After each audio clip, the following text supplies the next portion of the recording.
Aleluia. Neste momento quero cumprimentar a todos na paz do Senhor Jesus Cristo. Sou grato a Deus por essa oportunidade que o Senhor nos dá de poder estar aqui convosco para juntos meditarmos na palavra de Deus e também quando nós estamos aqui em um culto, em agradecimento a Deus por mais um trimestre que nós atravessamos aí aprendendo da palavra de Deus. Desde que os irmãos estão sobre os seus pés, nós vamos ler a palavra de Deus, que será o texto que nós vamos meditar nesta oportunidade. E primeiro eu quero ler em dois textos. Eu quero ler primeiro nas cartas que o apóstolo Paulo escreve aos Coríntios. Eu quero ler um versículo que está primeiro aos Coríntios, capítulo de número 10, e o versículo de número 32, que diz assim: portai-vos de modo que não deis escândalo, nem aos judeus, nem aos gregos, e nem à igreja de Deus. E vamos ler também no livro dos Atos dos Apóstolos, que foi o livro que nós falamos muito sobre ele durante o trimestre da lição de adultos. Nós vamos ler no capítulo de número 2, o versículo 42 a seguir. Atos dos Apóstolos, capítulo de número 2, do versículo 42 a seguir. Louvado seja o nome do Senhor. Diz assim o versículo de número 42: e perseveravam na doutrina dos apóstolos, e na comunhão, e no partir do pão, e na oração. Em cada alma havia temor, e muitas maravilhas e sinais se faziam pelos apóstolos. Todos que criam estavam juntos, e tinham tudo em comum. Vendiam suas propriedades e fazenda, e repartia com todos, segundo cada um tinha necessidade. E perseverando unânimes todos os dias no templo, e partindo o pão em casa, comiam juntos com alegria e singeleza de coração, louvando a Deus e caindo na graça de todo o povo. E todos os dias acrescentava o Senhor à igreja aqueles que haviam de se salvar. Amém. Vamos orar a Deus. Senhor Jesus, estamos mais uma vez nesta noite, Senhor, e nessa oportunidade, mais uma vez falando com o Senhor. Senhor, estamos aqui diante do seu povo, da sua igreja, aqui, Senhor, com a função de ministrar a tua palavra. Senhor Deus, eu venho pedir a unção e a graça do teu Santo Espírito sobre a minha vida, sobre a vida do seu povo, sobre a nossa vida, para entender e compreender tudo que o Senhor nos quer entregar nesta noite. A graça do seu Espírito Santo seja sobre a nossa vida, para compreendermos todas as suas palavras, que o Senhor possa continuar abençoando esse culto, e continuar derramando as suas bênçãos, Pai. Senhor Deus, estamos aqui diante da tua presença, e carecemos a tua graça, Senhor, e a unção do teu Espírito sobre a nossa vida. Amém. Glória a Deus. Irmãos, podem tomar os vossos assentos. Louvado seja o nome de Jesus. Eu estou aqui a convite do vosso dirigente, o irmão Osias, para ministrar nesta noite. E estou grato a Deus em rever aqui o pastor Valdemar Celestino, que também já fui ovelha sua quando ele pastoreava ali bastante tempo, né? Ali em Novo Horizonte, foi pastoreado pelo pastor Valdemar Celestino, pastor e cantor. E nós estamos aqui para ministrar a palavra do Senhor. O Isaías nos convidou para estar aqui, mas eu quero já comunicar aos irmãos que, de repente, eu não sou aquele pregador que muitos gostam, porque eu não sou eloquente em palavras, né? Tem gente que gosta de pregador agitado, assim, eloquente, e já vou avisando que não é o nosso dom, mas estamos aqui para ministrar a palavra do Senhor. Mas já preguei e algumas vezes Jesus batizou com o Espírito Santo, e tem vezes que algumas vezes ele salva pessoas, pessoas se reconciliam. Uma vez eu preguei ali em Cacoal, numa festa, era na igreja do Mutirão, muito tempo já. E aí eu fui para aquela festa junto com a congregação do Vista Alegre, e chegando lá, faltou o pregador, ele não foi. E aí o irmão dirigente, que era o irmão Moacir, falou: irmão José, você vai pregar. Eu falei: misericórdia, uma festa. E aí preguei e o Senhor nos deu graça, e uma família inteira se converteu. Depois de passar alguns tempos, a gente foi lá em Cacoal e tinha lá uns irmãos e tinha até um presbítero. Aí ele chegou para mim, me saudou e disse: você lembra de mim? Eu disse: não tenho como lembrar. Ele disse: eu e a minha família se convertemos naquele dia que você pregou naquela festa. Estamos todos na presença do Senhor. Eu já sou presbítero, tem meu irmão que é cooperador. Fiquei como Deus faz as coisas, né? Mas nós vamos ministrar a palavra do Senhor. Estamos falando de EBD. A EBD é algo que é uma dos projetos de Deus para a igreja do Senhor, é algo muito importante para a igreja do Senhor. A EBD me ajudou muito no sentido de criar meus filhos. Eu me lembro de antes da pandemia, isso foi antes da pandemia, ali na sede em Buritis, nós tínhamos uma EBD com quase 500 alunos, mas era o templo central.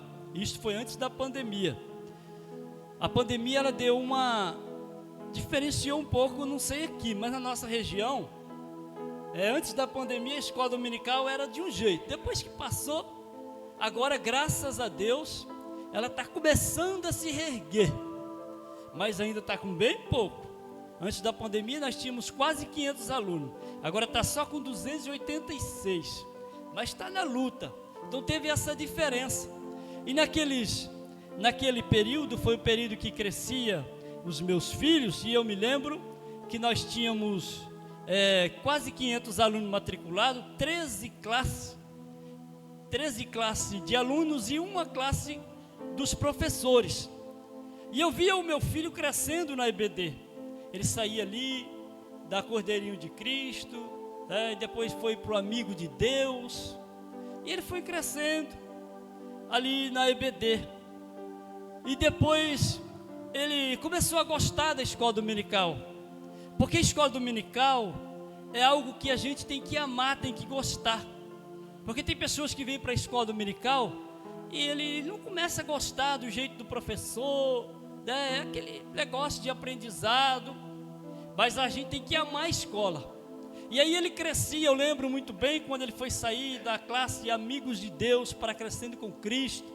Ele gostava muito do professor, o diácono Genivaldo, e deu trabalho, mas ele saiu, porque naqueles dias, o pastor que era o pastor superintendente, pastor Flávio, mas o evangelista Sebastião, eles conseguiram aquilo que tem na casa publicadora, que é as faixas etárias. Como era muita gente, então eles conseguiram criar aquelas faixas etárias. E ali meu menino ia crescendo, meus filhos, seguindo aquelas faixas etárias. Quando chegou da classe Lírio dos Vales, de 12 anos, ele tinha que atravessar, sair daquela classe para Crescendo com Cristo. Aí tinha a irmã Viviane, que era sua professora, e ele não queria sair. Eu queria ficar aqui, não, mas você completou 12 anos, você tem que sair. E aí ele foi, eu lembro muito bem, na classe Crescendo com Cristo, de 15 a 17, me parece. Também não queria sair, ele gostava ali da classe, daquela faixa etária. E assim ele amou a escola dominical de maneira que quando ele tinha 12 anos, eu não acordava ele mais para ir para a escola. Com 12 anos ele já ia sozinho, já ia para a igreja sozinho, né? E até o dia de hoje assim, não precisou mais. E ele cresceu. Aí quando ele ficou jovem, com 18 anos, ele estava continuando firme na presença do Senhor, já começava a dirigir culto de jovens ali na sede, junto com o pastor Eli, mas chegou um tempo que ele teve que ir para a faculdade, aí ele tinha que sair, aqui de Rondônia, Buritis, nunca tinha viajado, e foi para Buenos Aires, na Argentina. Aí eu fiquei muito preocupado, porque as pessoas diziam que na faculdade existem muitas doutrinas, principalmente da ideologia de gêneros, doutrinas esquerdistas e aquelas coisas, muitas dificuldades, e eu pensei, meu Deus, né? E a gente orava e dizia, Deus, ajude meu filho, porque as tentações com certeza vão ser demais, mas graças a Deus, o que faz a pessoa ficar firme na presença do Senhor, é o temor de Deus, é o temor de Deus. Você quer ter o seu filho na presença de Deus, traga para a escola dominical. Eu não estou dizendo que a escola dominical é a única segurança para o seu filho, mas ela vai te ajudar muito. O crente que quer ter maturidade na vida, que quer ter força para vencer, que quer ter fidelidade com o Senhor, aqui na escola dominical, ela te dá maturidade, porque a palavra de Deus é que nos dá maturidade, principalmente nos dias que nós estamos vivendo. Nós estamos vivendo dias em que Jesus profetizou e disse que nos últimos dias viria muitos falsos profetas. E o apóstolo Paulo também profetizou, ele disse que nos últimos dias apareceriam muitos embusteiros, homens que amontoariam doutores para si e negariam a sã doutrina, que perguntariam onde está a segunda vinda, e se entregariam às fábulas, e tapariam os ouvidos para a sã doutrina, e se entregariam às fábulas. E nós estamos vivendo esses dias, estamos vivendo a época dos falsos profetas, principalmente nas redes sociais. Quantas pessoas que estão se embaraçando com os falsos profetas. Eu tenho parentes meus que não têm mais força, nada faz ele para a igreja mais, nada. Pode fazer o congresso, pode convidar quem for, colocaram na cabeça dele que a Bíblia, ela não é coisa totalmente de Deus, não é obra divina, que foi coisa criada pelo homem, que tem muita coisa na Bíblia que não é verdade. E a primeira coisa que um falso profeta faz, quem é aluno da escola dominical sabe disso, a primeira coisa que o falso profeta faz na sua palavra é tirar a autoridade da Bíblia. Quando você ouve alguém tirando a autoridade da Bíblia, você pode ver que ele é um falso profeta. Ele começa a dizer, tem coisa na Bíblia que não é verdade, tem coisa que foi aumentada, tem coisa que foi tirada. Ele começa a desacreditar, tirar a autoridade da inerrância da palavra de Deus, porque a Bíblia é a palavra de Deus, inerrante palavra de Deus. Começa assim. Depois ele vai, foi, depois ele diz, não precisa de você ir na igreja. Eles vão distanciando as pessoas. E o mais difícil que tem com os falsos profetas é porque ele vem em nome de Deus. Se o falso profeta disser, não, eu sou um falso profeta, eu sou um adepto do Satanás, não, eles vêm em nome de Deus. Aí o que a Bíblia diz, amontoarão doutores para si. E sempre aquelas pessoas que vêm como autoconhecimento, como um doutor, e as pessoas dizem, não, mas ele mostrou na Bíblia, ele é doutor fulano, mas é um falso profeta. E os alunos da escola dominical que sempre está servindo ao Senhor e atento à palavra de Deus, eles não são enganados. Por quê? Porque você conhece o falso se você conhecer o verdadeiro. Ninguém conhece nada falso se não conhecer o verdadeiro. Se você não conhece o verdadeiro, você pode ser enganado com qualquer coisa falsa. A gente tem muito, hoje em dia, tem muito objetos pirateado, falsificado. E só conhece quem é falso alguém que conhece o verdadeiro. Se você não tiver conhecimento do verdadeiro, você vai ser enganado pelo falso. E a EBD propõe isso em nossa vida. Ela nos traz o conhecimento da palavra. Você quer saber de uma coisa? O que os teólogos estudam está dentro da escola dominical. Se eu não me engano, parece que 37 matérias são estudadas dentro da Bíblia nos cursos teológicos. E essas matérias são trazidas para a escola dominical. Apesar de não ser tão profunda como se estuda nos cursos teológicos, mas são trazidas. Se você prestar bem atenção, quem é aluno há muito tempo da escola dominical sabe disso. Que hoje nós temos esse assunto aqui na escola dominical. Quando passa um certo tempo, você vai ver que esse assunto vai voltar. Porque finalizou as 37 matérias, aí eles voltam tudo de novo. É os conhecimentos que vão voltando. Já prestaram atenção nisso? Você está estudando hoje aqui, depois com cerca de tempo ele volta ao mesmo assunto. Então, a EBD ela traz isso para a nossa vida. E assim nós vamos nos firmando na presença do Senhor. Todo crente que quer ter maturidade na vida tem que amar a palavra de Deus. Escola dominical, você tem que aprender a gostar de escola dominical. Você tem que aprender a amar a escola dominical. Nós temos que inculcar a palavra de Deus na vida dos nossos filhos. A Bíblia manda isso. A Bíblia diz: ensina o teu filho.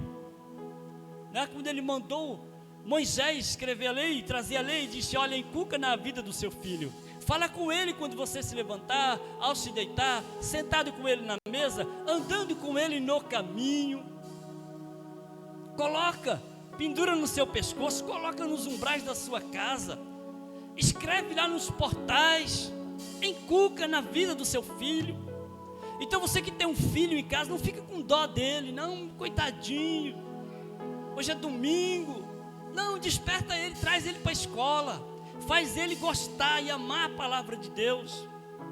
Aí você vai ver que ele vai crescer e você será feliz, porque vai ver ele na presença do Senhor Jesus. Louvado seja o nome do Senhor, glorificado seja o nome de Jesus.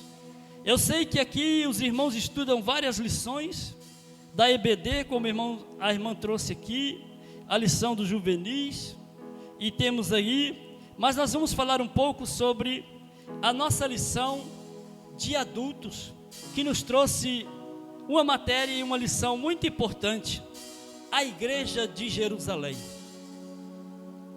a primeira igreja. O comentarista chegou a chamar a igreja mãe. E quando nós lemos lá em 1 aos Coríntios capítulo 10, versículo 32, que diz: viveis de maneira que não deis escândalo. Em outra tradução diz que não seja um tropeço, nem para os gregos, nem para os judeus, e nem para a igreja. O que queremos trazer com isto? Porque nós vamos falar da primeira igreja, da igreja mãe. A igreja, ela só existiu do Novo Testamento para cá. No Antigo Testamento não existia a igreja. Se você procurar a palavra igreja no Antigo Testamento, você não vai encontrar. Ela não existia. Como existia a igreja no Antigo Testamento? Por profecia.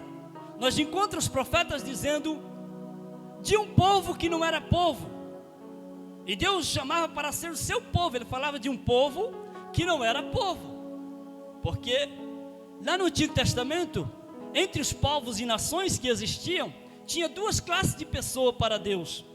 Existiam os gentios e os judeus. Existia o povo hebreu, o povo escolhido, nação escolhida por Deus, e existia tudo que não era judeu, tudo que era hebreu, chamado de gentil. Mas quando chega no Novo Testamento, aí mudou. Aí aqui nós encontramos três povos, três classes de pessoas. Existia os gregos, que significa os gentios, os judeus e a igreja. E essas três classes de pessoas, Deus trata de forma diferente. O tratamento com os gentios é de um jeito, o tratamento de Deus com os judeus é outro, e o tratamento de Deus com a igreja é outro. Então nós temos três povos: gentios, judeus e a igreja. E nós vamos falar da igreja de Jerusalém, a primeira igreja, igreja que está fundamentada em Jesus Cristo. Na verdade, essa igreja começou no ministério de Jesus. Jesus começou a agrupar aquela igreja, ele começou a fundar aquela igreja. Uma vez Jesus chega, próximo à sua morte, ele pergunta para os discípulos: o que diz os homens a respeito do Filho do Homem, a respeito do Filho de Deus, a respeito de mim? E uns diziam: olha, alguém diz que o Senhor é um profeta, que está no meio do povo. Outros dizem que o Senhor é Elias. Aí Pedro se levanta: Senhor. Aí Jesus pergunta para eles: e para vocês? Quem eu sou para vocês? Aí Pedro diz: Senhor, Tu és o Cristo, o Filho de Deus vivo. Aí Jesus diz: Pedro, você disse bem. Tu és Pedro, que quer dizer pedra pequena. Sobre esta pedra eu edificarei a minha igreja. Existe uma heresia por aí que diz que Jesus está falando que ia edificar a sua igreja em Pedro, na pedra. Mas Jesus não disse que seria Pedro a pedra fundamental da igreja, o alicerce da igreja. Ele diz: esta pedra, que ele está falando de Cristo, dele próprio, que Pedro tinha revelado. Jesus, esta pedra, isso que você revelou, é a pedra aonde eu vou fundamentar a minha igreja, e as portas do inferno não prevalecerão contra ela. E ali Jesus começa a formar a igreja, cria o grupo de apóstolos, muitos discípulos, com os seus ensinamentos. E nos seus ensinamentos ele dizia para os discípulos: olha, eu vou estar convosco por um tempo, mas eu vou sair, eu vou voltar para o meu Pai, mas eu vou enviar o Consolador, o Paráclito, o Espírito Santo. E eles não entendiam, não sabiam o que era o Espírito Santo, o que era o que Jesus falava. Eu não vou deixar vocês órfãos, vou enviar um Consolador que vai estar convosco todos os dias. E passou-se os tempos, e quando Jesus morreu, foi crucificado, no terceiro dia ele ressuscitou. Depois que ele ressuscitou, então ele apareceu aos seus discípulos. Apareceu aos seus discípulos, depois de dar as últimas instruções para os discípulos.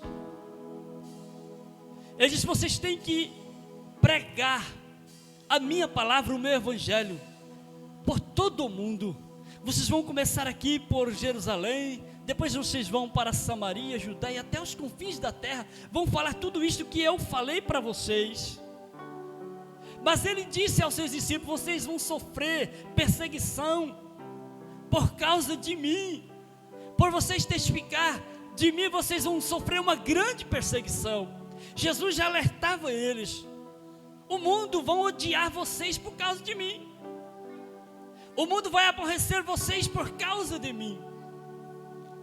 E aí, quando Jesus esteve pela última vez com os discípulos, lá no Monte das Oliveiras, ele deu uma ordem para os seus discípulos.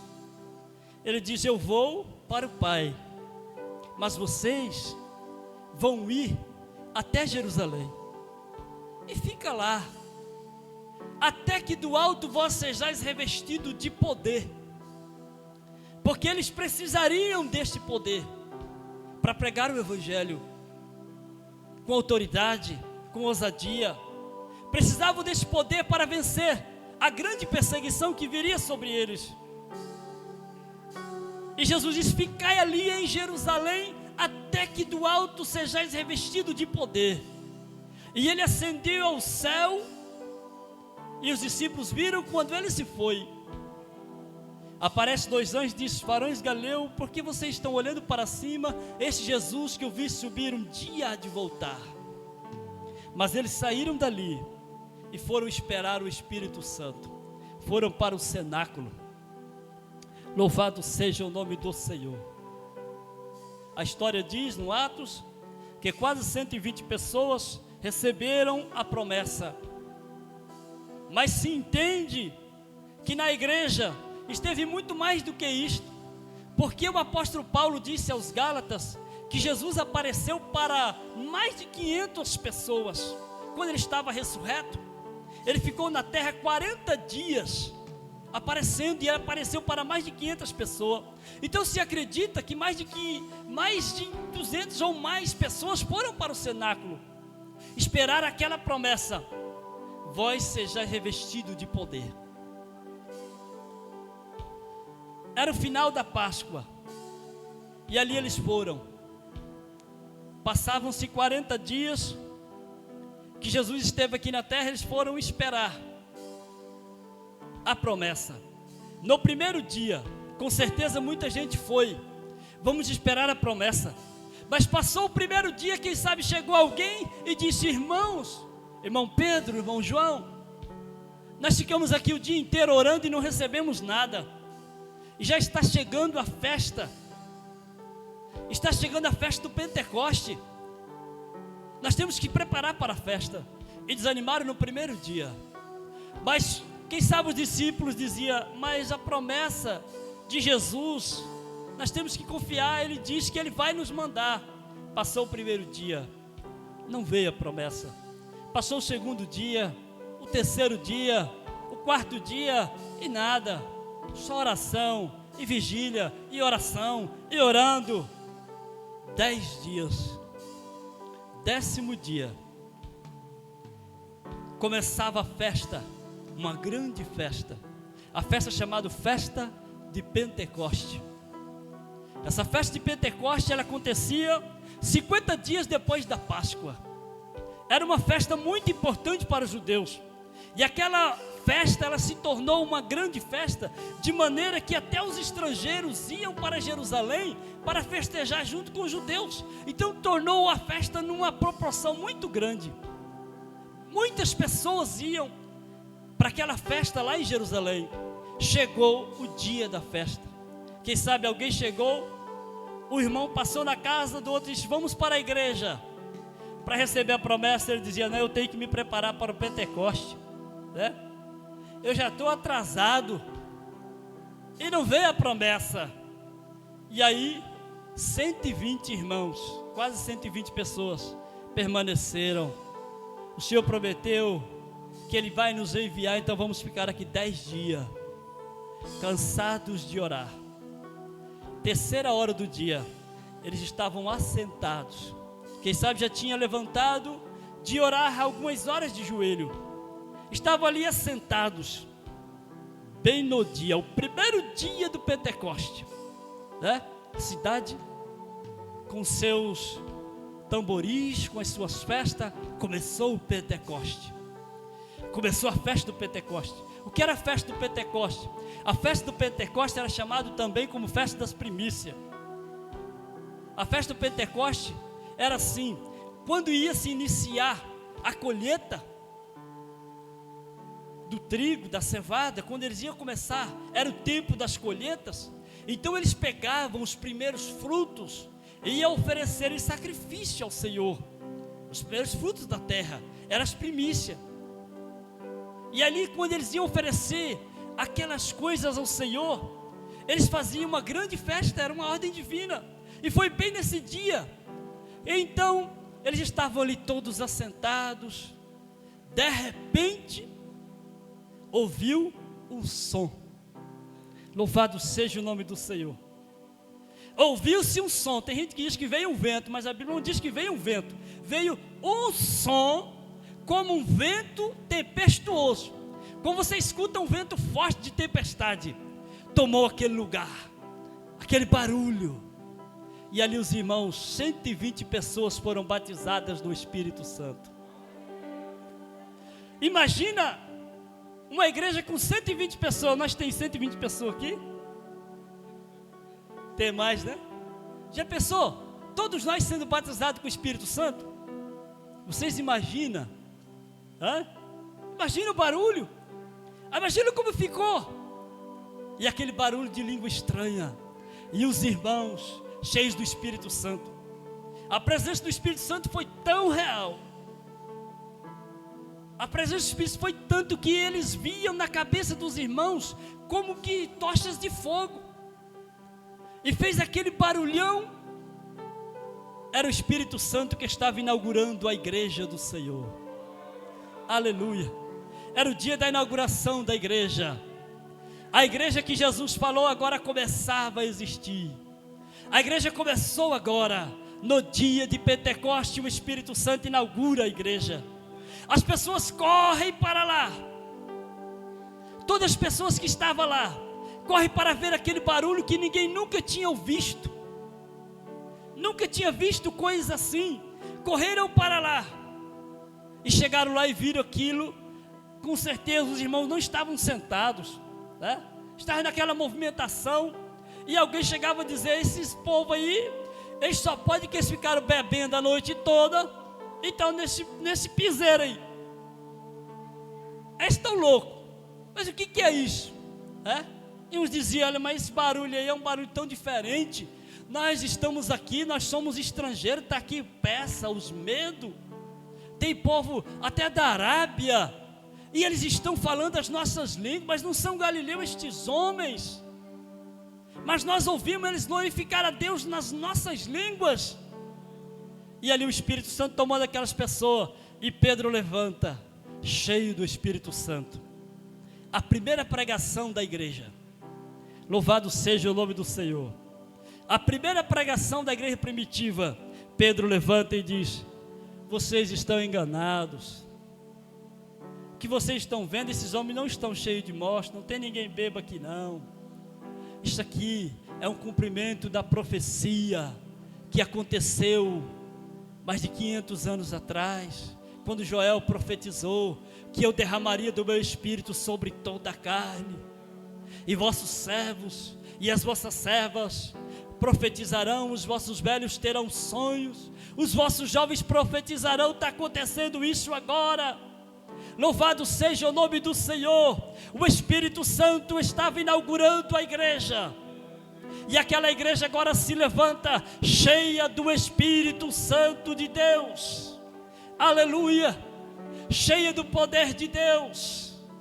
Ela se levanta e se ergue. Quase 3.000 pessoas se agrega à igreja. Quando a igreja primitiva começou, ela começou devagarzinho, não. Ela começou no poder de Deus. É como um dínamo que tinha explodido. Na primeira pregação, quase 3.000 pessoas se convertem. Na segunda pregação, quase 5.000 pessoas. Então, milhares de pessoas foram para a igreja.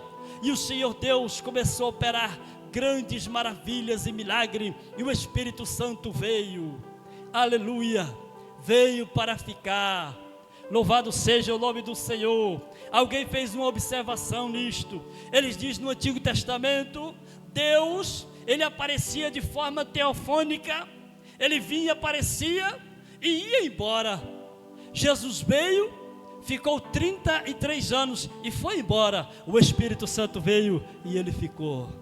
Aleluia, aleluia. Ele ficou com a igreja. E a igreja se ergue agora cheia do Espírito Santo. Cheia do Espírito Santo. E o poder de Deus deu poder para aquela igreja, para eles pregarem o Evangelho. E aquela igreja começou a crescer. Começou a crescer. De maneira que o sistema que tinha matado Jesus, eles agora foram embora e disseram: acabou. Acabou. Batemos o Cristo, agora não temos problemas mais. De repente chega alguém e diz para o Sinédrio: vocês mataram um homem, mataram o Cristo, mas vocês não sabem, os discípulos dele, os que ficaram, eles estão crescendo, estão aumentando, eles estão fazendo mais do que o Cristo fazia. Mas como assim? Eles continuaram. E aí foi uma grande perseguição de que Jesus falava para eles. A igreja começa a enfrentar uma grande perseguição. Uma grande perseguição. Uma perseguição tão forte que eles então disseram: vamos matar todo mundo. Vamos acabar com esse povo. Então levantaram uma grande perseguição contra a igreja do Senhor Jesus. Mas eles venceram.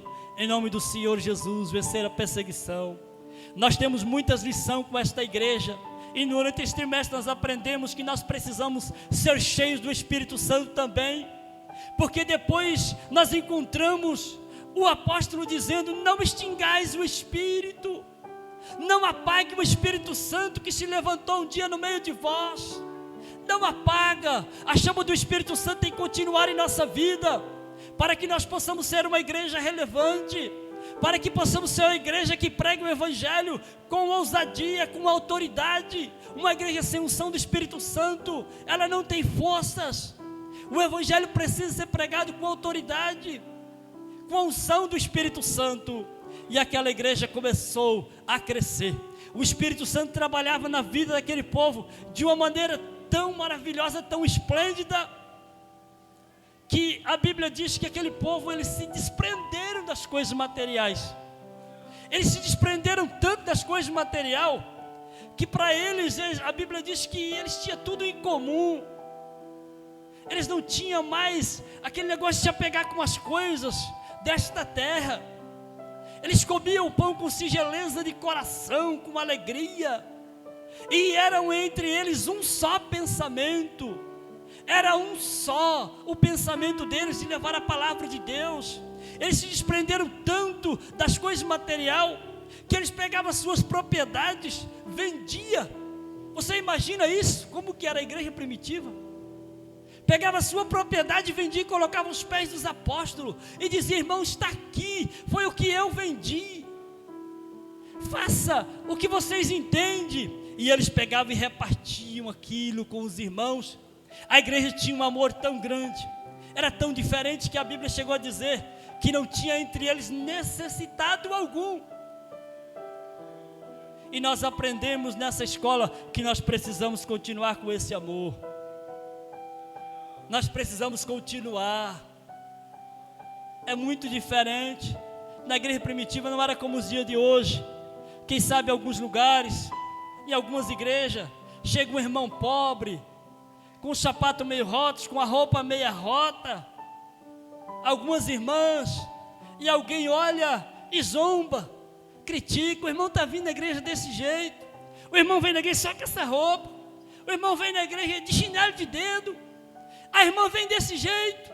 Na igreja primitiva não existia isso. O irmão está necessitado, vamos ajudar ele, vamos ajudar ele. Não tinha na igreja primitiva, louvado seja o nome do Senhor, alguém que chegava para o outro irmão e dizia: irmão, o irmão fulano, ele está canceroso, e ele vai vender a sua casa, o seu gado, o seu sítio, para fazer um tratamento. Vamos aproveitar a causa de doença, ele vai vender bem baratinho. Isso não tinha na igreja primitiva, irmãos. Eu já ouvi irmão falar: ele vai ter que vender barato porque ele está doente. É questão de doença, e as pessoas correm para lá. Esse irmão está doente, ele vai vender barato o seu sítio, vai vender barato o seu gado, ele vai vender barato a sua casa, porque ele precisa de tratamento. E as pessoas se aproveitam das misérias. Mas Deus não está alegre com isso. Na igreja primitiva não existia isso. Se fosse hoje, a igreja primitiva não faria isso. Vamos ajudar o irmão. Ele não vai ter necessidade de vender a sua casa, ele não vai precisar de vender o seu carro, ele não vai precisar de vender a sua vaca. Não. Na igreja primitiva tinha um amor mútuo. O Espírito Santo trabalhou de maneira, e aqui nós aprendemos neste trimestre que esse amor tem que continuar na igreja, tem que continuar. Jesus mesmo disse: vocês serão conhecidos como meus discípulos se amarem uns aos outros. Se não amar uns aos outros, se não tiver amor, vocês não serão conhecidos com outra coisa, mas não como meu discípulo. Na igreja primitiva, os irmãos olhavam: que vantagem que tinha ser crente naqueles dias. Você deixava o farisaísmo, o judaísmo para ser crente? Ou o gentil que entrava à igreja? Daquele dia em diante você era perseguido, você não tinha mais paz, e era perseguição para te matar.